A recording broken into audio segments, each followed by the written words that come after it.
My parents told my younger sister to skip her graduation because the older sister had deliberately scheduled her wedding on the same day, expecting everyone to drop everything for her like always. I'm 32 male stuck in the middle of what I can only describe as the most dysfunctional family dynamic you've ever seen. My older sister Hannah, 35 female, has been the golden child since birth. Everything she does is perfect. Everything she wants, she gets. Meanwhile, my younger sister Lily, 22 female, and I have spent our entire lives as background characters in Hannah's personal reality show. Growing up, the favoritism wasn't even subtle. Hannah got a brand new car for her 16th birthday, a Honda Civic that my parents bought outright. When I turned 16 2 years later, I got a lecture about responsibility and a bus pass.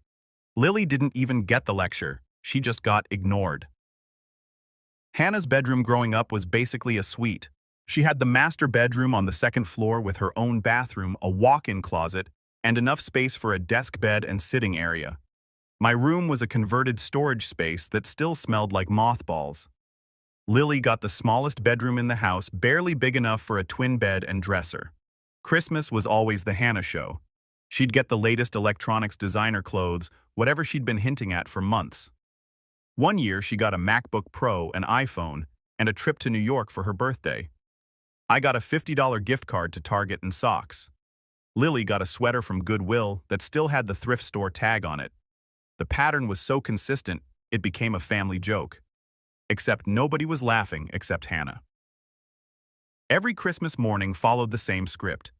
Hannah would come downstairs in her designer pajamas that Mom had bought specially for the occasion. She'd position herself by the tree with perfect lighting for photos.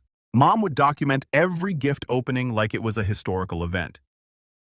Meanwhile, Lily and I would sit on the couch in our regular clothes watching the Hannah Christmas special. We'd open our modest gifts during commercial breaks in Hannah's production. Mom would occasionally remember we existed and throw us a smile. Dad would be too busy recording video of Hannah's reactions to notice we were even in the room. I remember one particular Christmas when I was 17 and Lily was 9. Hannah had just gotten her driver's license, and our parents bought her a brand new Honda Civic, had it delivered Christmas morning with a giant red bow on top. Professional photographer there to capture her reaction. The whole neighborhood came out to watch. Hannah cried happy tears, hugged Mom and Dad, posted about it on every social media platform, talked about how blessed she was to have such amazing parents who believed in her. That same Christmas, I got a calculator for the engineering classes I was taking. Lily got a pack of colored pencils. We opened our gifts in the kitchen while everyone was outside admiring Hannah's car. Lily looked at her colored pencils and then at me, asked if I thought Hannah would let her ride in the new car sometime. I told her probably not. Hannah didn't like getting her car dirty. Lily nodded like she'd expected that answer, put her colored pencils back in their packaging carefully. Said she was going to save them for something special. That way, they'd last longer. She was 9 years old and already understood that she needed to make her small gifts stretch because there wouldn't be more coming. Meanwhile, Hannah was outside revving her engine for the neighbors. My parents Dave and Patricia aren't evil people. They're just completely blind when it comes to Hannah. She's their firstborn, their princess, the child who can do no wrong. When Hannah got a B in high school chemistry, my parents hired a private tutor. When I got straight A's, they said that's what was expected. When Lily struggled with math, they told her to work harder. Hannah went to a private college on my parents' dime. Full tuition room and board spending money, the works. They paid for everything for 4 years while she majored in communications and partied her way through school. I went to State University on scholarships and student loans. Lily's currently at community college because that's all we could afford. The pattern continued into adulthood. Hannah got a down payment for her first house. I got congratulations when I finally scraped together enough to buy my own place. Hannah got family-funded vacations. Lily and I got asked why we never visit. But here's the thing about golden children. They don't just want preferential treatment. They want to be the center of attention at all times. And when they're not, they find ways to make sure they are. That's where this whole mess started. Lily's been working her butt off at community college for 4 years.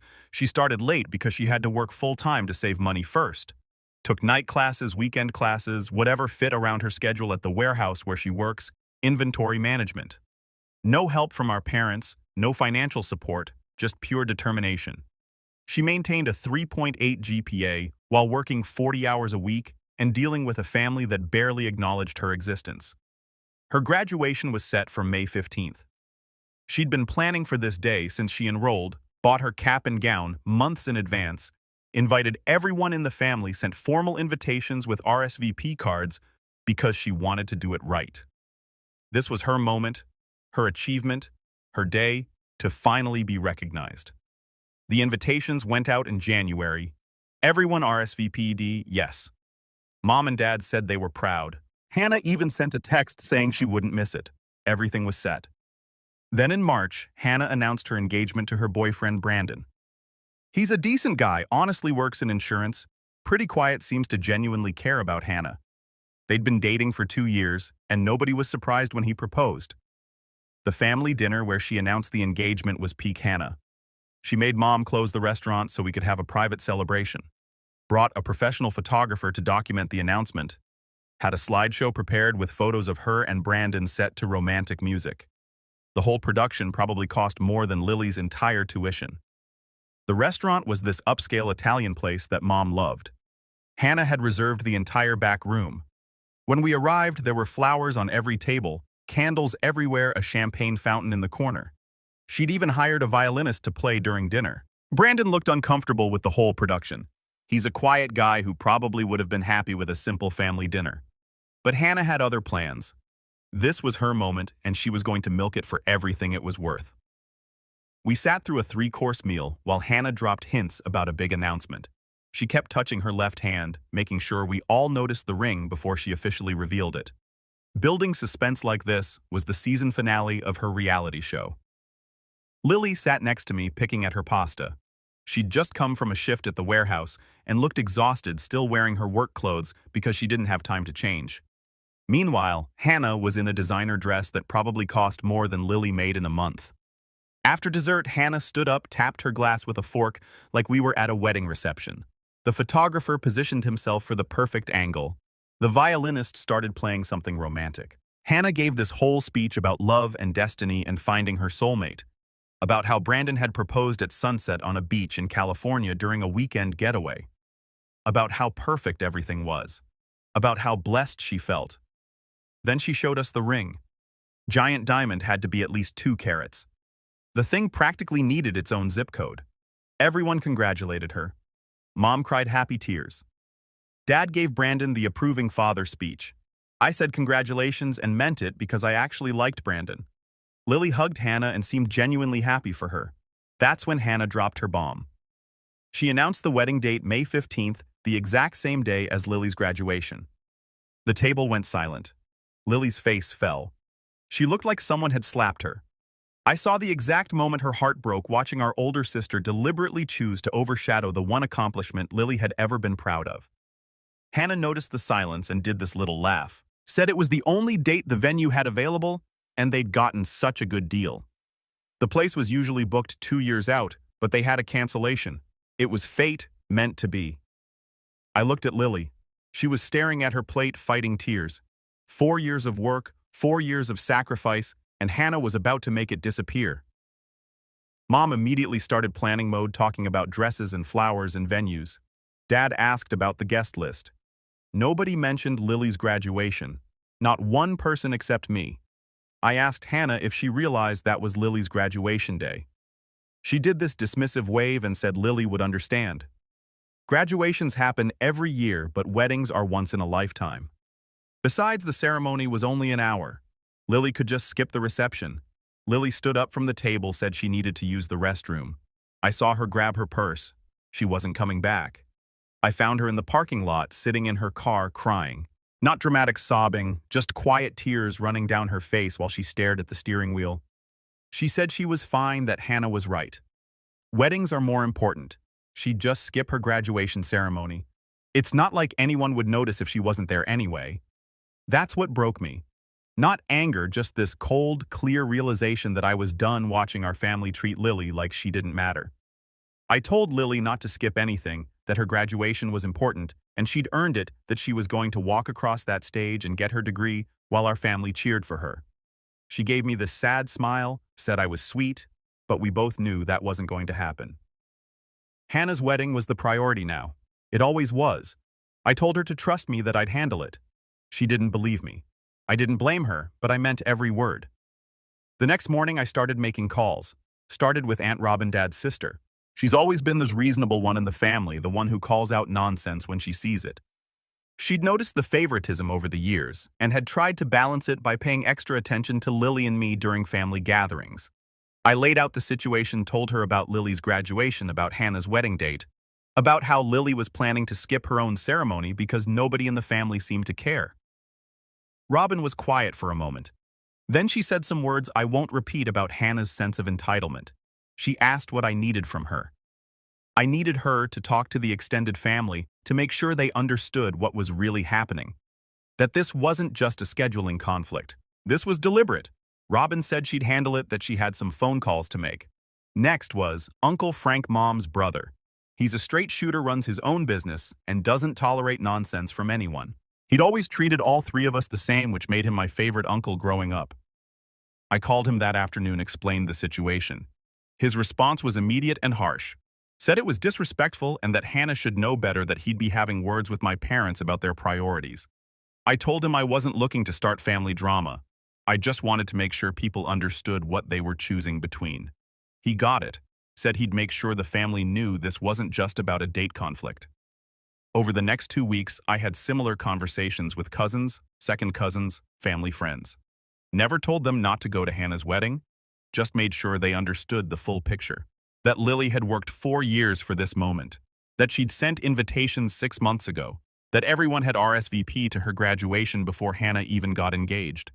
Most of them had no idea about the conflict. Hannah had apparently sent her wedding invitations without mentioning it was the same day as Lily's graduation, just assumed everyone would drop everything for her big day. The responses were pretty consistent. People were uncomfortable. Some were angry. The cousins who'd grown up watching Hannah get everything while Lily got nothing were especially peeved. They'd seen this pattern their whole lives. I didn't have to convince anyone, just had to provide information they didn't have. Meanwhile, Hannah was posting wedding updates on social media every day. Dress shopping photos, cake tastings, venue tours. Every post was another reminder that this was happening, that she was making sure everyone knew her day was more important. Lily stopped using social media completely. I'd check in with her regularly.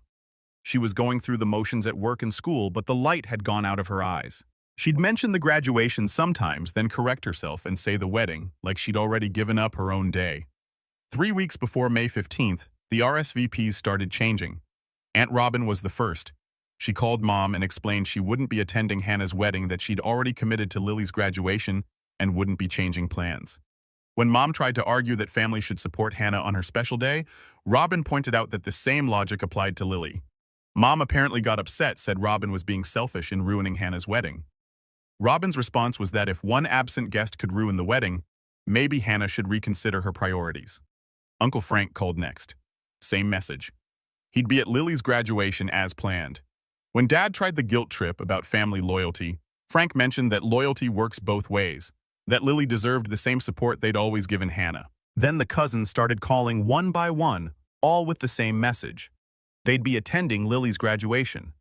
They wished Hannah well, but couldn't support a decision that so clearly dismissed another family member's achievement. Hannah's guest list started falling apart.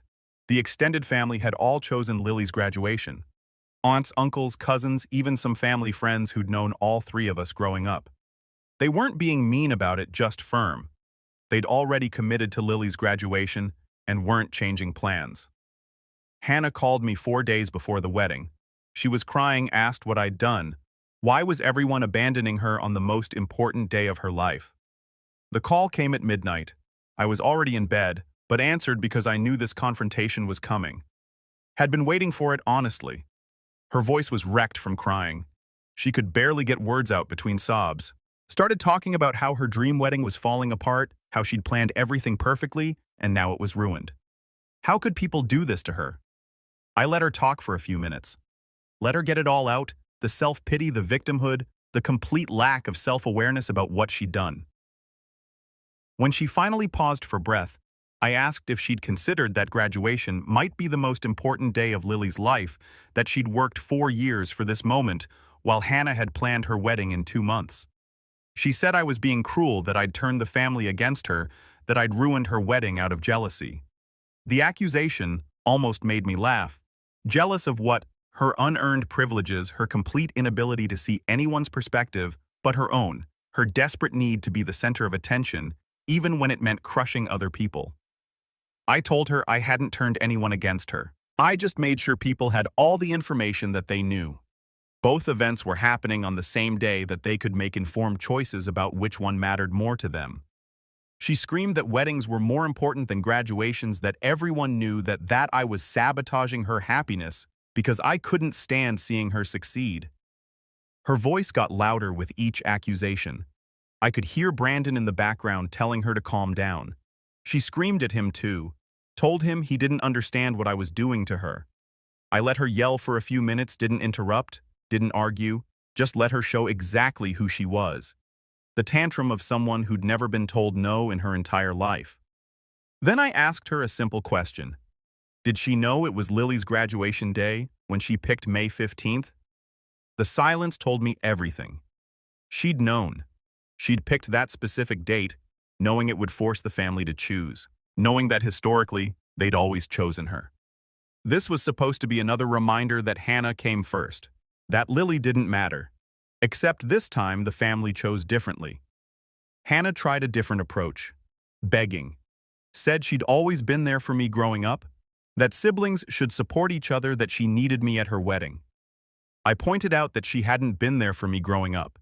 She'd been there for herself while I raised myself, while Lily raised herself, while we both watched her get everything handed to her on a silver platter and were told to be grateful for scraps. She said I was exaggerating, that Mom and Dad treated us all the same, that I was remembering things wrong. I asked if she remembered the car she got for her 16th birthday, the private tutor, the college fund, the down payment on her house. Asked if she thought Lily or I got any of that. She said that wasn't her fault, that she didn't control what Mom and Dad did. Maybe not, but she'd benefited from it, encouraged it, used it to her advantage every chance she got. And now she was doing it again, taking something that belonged to Lily and making it about herself. She hung up on me. 2 days before the wedding, Mom and Dad showed up at my apartment. They weren't happy. I was making coffee when I heard the pounding on my door, aggressive knocking that made it clear this wasn't a friendly visit. Opened it to find both of them standing there looking like they'd been up all night. Dad was in his business casual outfit, the one he wore when he wanted to intimidate people. Mom had on her church clothes, the respectable suburban mother costume she used for serious conversations. They pushed past me into my apartment without asking. Dad went straight to my living room and turned to face me like we were in a courtroom. Mom positioned herself by the window, arms crossed. Dad launched into a speech about family obligations and supporting your siblings, about how I'd embarrassed Hannah and disappointed them, about how they expected better from their son. The speech was clearly rehearsed. He hit all the expected points. Family loyalty, being the bigger person, setting a good example, how my actions reflected poorly on how they'd raised me. Mom jumped in with the emotional appeal, talked about how hurt Hannah was, how she'd been crying for days, how her dream wedding was falling apart. How could I do this to my own sister? I let them both finish their prepared remarks. Didn't interrupt, didn't argue, just stood there with my coffee and waited for them to run out of steam. When Dad finally paused, I asked a simple question. When's Lily's graduation? They looked at each other. Neither could answer immediately. Mom started to say something about it being soon. Dad said something about May, but neither of them could give me the actual date. These were the people who'd been invited 6 months ago, who'd RSVP, who'd marked it on their calendar, and they couldn't remember the specific day.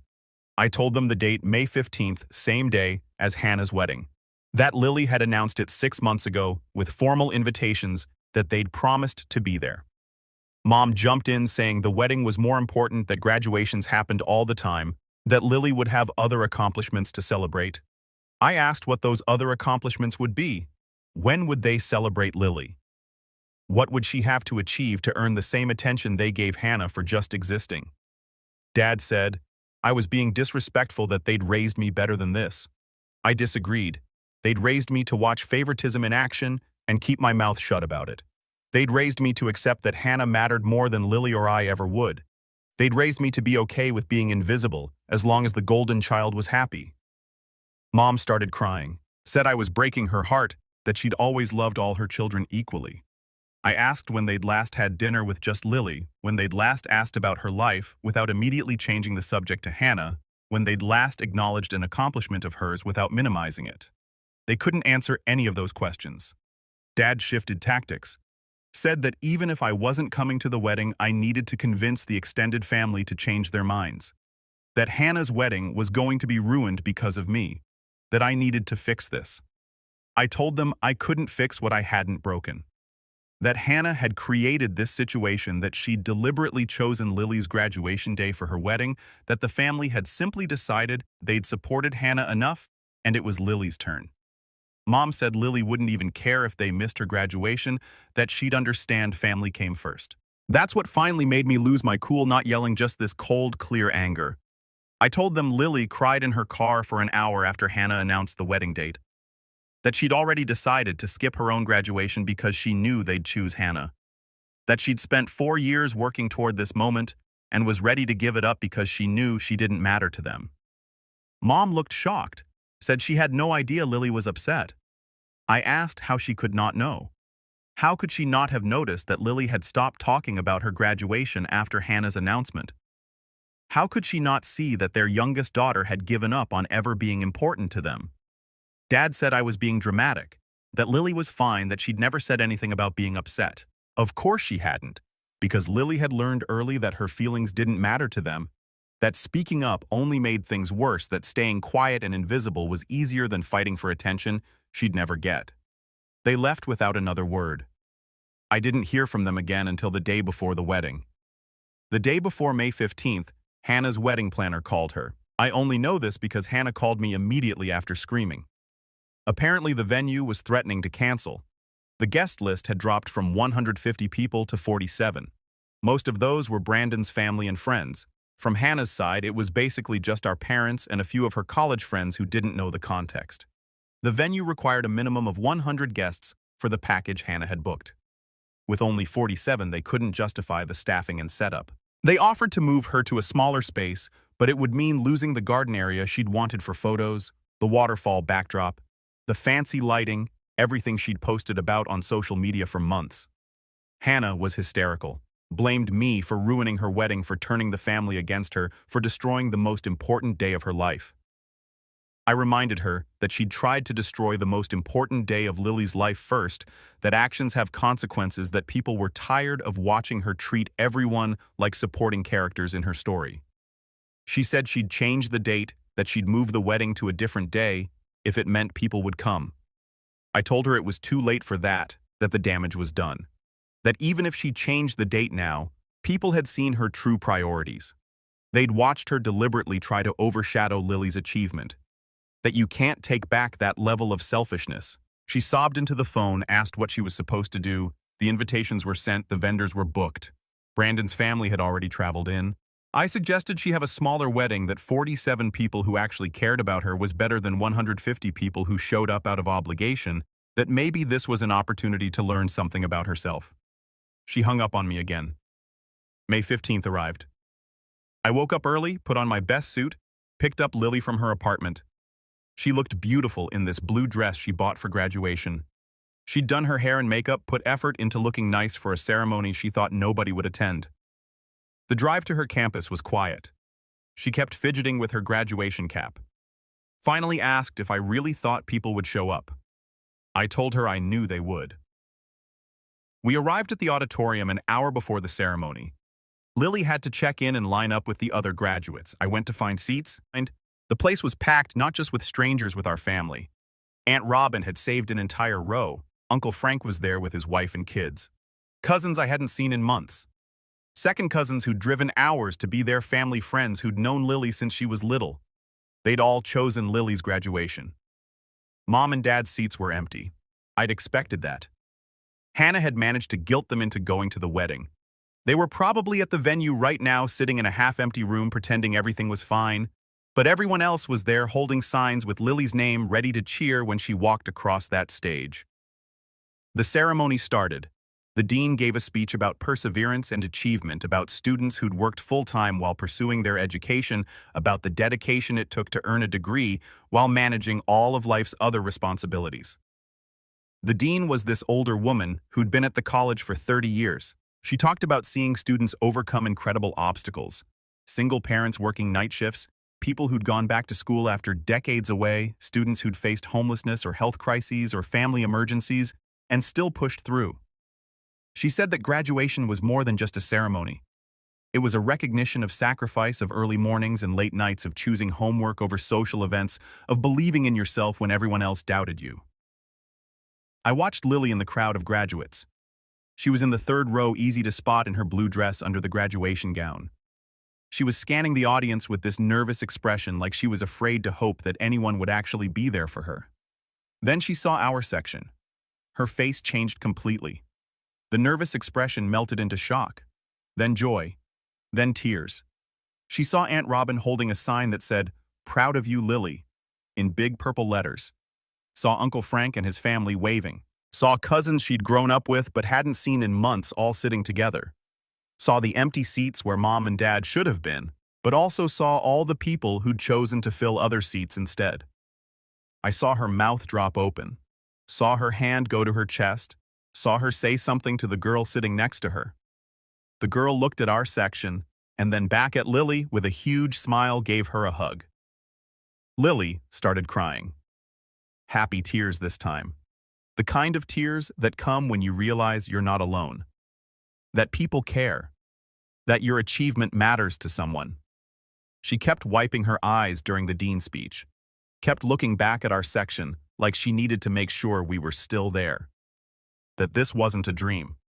When they called her name, our entire row stood up and cheered. Aunt Robin screamed her name.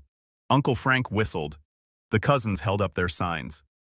We made sure everyone in that auditorium knew that Lily mattered, that her achievement was worth celebrating. Lily walked across that stage with the biggest smile I'd ever seen on her face, accepted her diploma, posed for photos, waved at our section. This was her moment.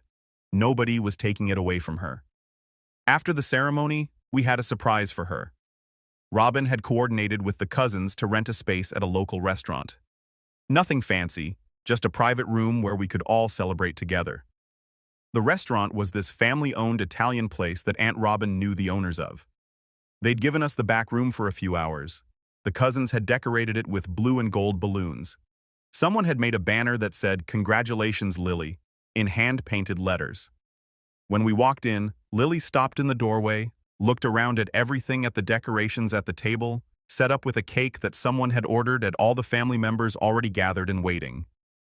She turned to me with tears in her eyes, asked if I'd planned all this. I told her it was a group effort, that everyone wanted to celebrate her properly. Robin came over and hugged Lily tight, told her how proud she was, that this was long overdue, that Lily had earned every bit of recognition and more. Uncle Frank presented her with a card that everyone had signed. Inside was money that the extended family had pulled together. A few $100s to help with books or supplies or whatever she needed. Lily tried to refuse it, said it was too much.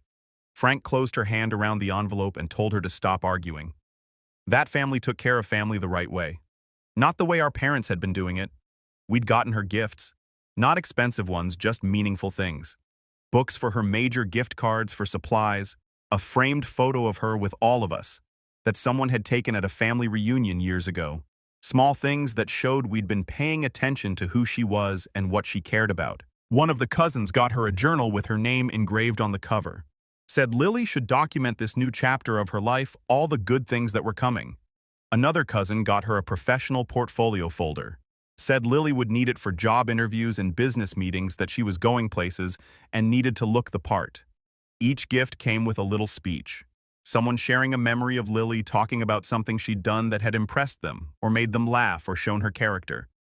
Lily kept thanking everyone, saying she couldn't believe they'd all come, kept tearing up when someone would give a speech about how proud they were of her. The cake was this beautiful thing with blue frosting and gold accents. Had "Congratulations, Lily" written across the top in elegant script. Someone had added little fondant books and a graduation cap as decorations. When we sang to her, Lily covered her face with her hands, embarrassed but also glowing. When she blew out the candles, everyone cheered, asked her what she wished for. She said she didn't need to wish for anything, that she already had everything she needed right there in that room. Uncle Frank gave the best speech, talked about watching Lily grow up, about how she'd always been quietly determined, how she'd never asked for help, but always helped others, how this graduation represented not just academic achievement, but personal strength.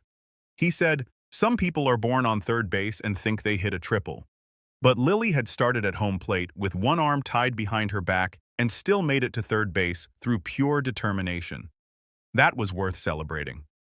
My phone kept buzzing during the celebration messages from Hannah, from Mom, from Dad. I ignored all of them. This wasn't about them. This was about Lily. We stayed at the restaurant for hours, ate, laughed, took pictures, made speeches, celebrated an accomplishment that deserved celebrating. Lily pulled me aside. At one point, hugged me tight. Thanked me for believing her achievement mattered, for making sure she didn't spend this day alone. I told her she'd never be alone again, that the people in this room were her real family, the ones who showed up when it mattered. That night, after everyone had left, I finally checked my messages. Hannah's wedding had been a disaster. The venue had moved them to the smaller space at the last minute. The photos she'd planned were ruined. Half the vendors hadn't showed up because the reduced guest count made it not worth their time. Mom and Dad had spent the whole reception crying because barely anyone from our family had attended. Hannah's final message was short. "I hope you're happy. You destroyed my wedding." I didn't respond. I was happy, but not because I destroyed her wedding. I was happy because Lily had the graduation she deserved. Because our family had finally recognized that she mattered. Hannah had destroyed her own wedding the moment she decided Lily's achievement was worth sacrificing for her own convenience. I just made sure there were consequences for that choice. The aftermath was predictable. Mom and Dad sent a long email about how disappointed they were in me, how I'd created a family divide that might never heal, how I'd prioritized spite over family unity. I wrote back with one sentence. I prioritized the family member who'd been ignored for 22 years. They didn't respond. Hannah tried to mend bridges a few weeks later, called saying she understood now why people were upset, that she should have been more considerate of Lily's graduation, that she wanted to apologize. I told her the apology needed to go to Lily, not me, that I wasn't the one she'd wronged. She asked if I'd help facilitate a conversation, be there to mediate. I said no. That this was between her and Lily, that she needed to face the consequences of her actions without me running interference. She never made that call to Lily. Aunt Robin mentioned later that Hannah had complained to Mom about how unfair the whole situation was, how she'd been punished for making one mistake, how the family had turned against her over a simple scheduling conflict. Robin had apparently laughed in her face, told her that this wasn't one mistake. This was the culmination of 35 years of entitlement, of taking for granted that she'd always come first, of assuming everyone else's accomplishments were less important than her own desires. The family dynamic shifted after that. Extended family started making more effort with Lily and less with Hannah. Invitations went to Lily first. People checked her schedule before planning events. She went from invisible to valued. Hannah noticed started posting passive-aggressive things on social media about family loyalty and fake people. Nobody engaged. Her comment sections got quieter and quieter. Meanwhile, Lily thrived, got a better job using her new degree, moved into a nicer apartment, started posting about her life with confidence. Instead of apologizing for existing, the difference in her was night and day. 6 months after the wedding, Mom called, said they wanted to have a family dinner, all 5 of us, to clear the air and move forward. I asked if they'd apologized to Lily yet. Mom said they were waiting to do it in person. At the dinner, I told her that wasn't good enough, that Lily deserved a direct apology without an audience, that using a family dinner to force reconciliation was just another way of prioritizing Hannah's comfort over Lily's feelings. Mom said I was being difficult, that they were trying to fix things and I wasn't helping. I said they should have been trying to fix things for 22 years. That one dinner wasn't going to erase decades of favoritism and neglect. I didn't go to that dinner. Neither did Lily. We had our own dinner at her apartment, ordered food, watched movies, had an actual good time without the drama. Hannah apparently left the family dinner early, couldn't handle being in the hot seat for once, couldn't deal with being the one who had to answer uncomfortable questions instead of being celebrated. Dad called me after, said I was tearing the family apart, that I needed to be the bigger person and help fix this. I asked why I had to be the bigger person. Why was it always on Lily and me to accommodate Hannah to make things comfortable for everyone else while swallowing our own hurt? He didn't have an answer. The truth is, the family was already torn apart. It had been for years. I'd just finally stopped pretending it wasn't. Lily's doing great now. She got promoted at work, started dating someone who treats her well, talks about going back for her bachelor's degree, has plans and dreams and the confidence to pursue them. She thanked me again recently, said that graduation was the turning point, that having people show up for her, having her achievement recognized and celebrated, gave her the strength to believe she deserved good things. That's what made everything worth it. Not revenge against Hannah, not proving a point to my parents, but watching Lily finally understand that she matters. Hannah's marriage is fine, I guess. Brandon seems happy. They moved to a different state shortly after the wedding. Fresh start, Hannah called it. Running away, Aunt Robin called it. I see Hannah maybe once a year now. Family functions she can't avoid. We're polite, but not close. She still hasn't apologized to Lily. Probably never will. Some people never learn. Mom and Dad try to split holidays now. Come to my place for part of it. Go to Hannah's for the rest. Try to balance things in a way they never did when we were growing up. Too little, too late. But I guess it's something. Lily comes to every family event now. Not hiding anymore. Not making herself small. She takes up space unapologetically. It's beautiful to watch. Last Thanksgiving, we were all at my place. Extended family, cousins, the whole group. We went around the table saying what we were thankful for.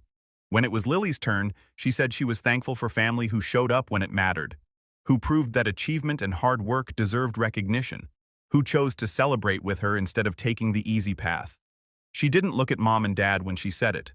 Didn't have to. Everyone knew who she was talking about and who she wasn't. Hannah left early that night too. Said she wasn't feeling well. Nobody tried to stop her. Some people ask if I regret how things went down, if I wish I'd handled it differently. Let Hannah have her wedding without interference. Honestly, no regrets.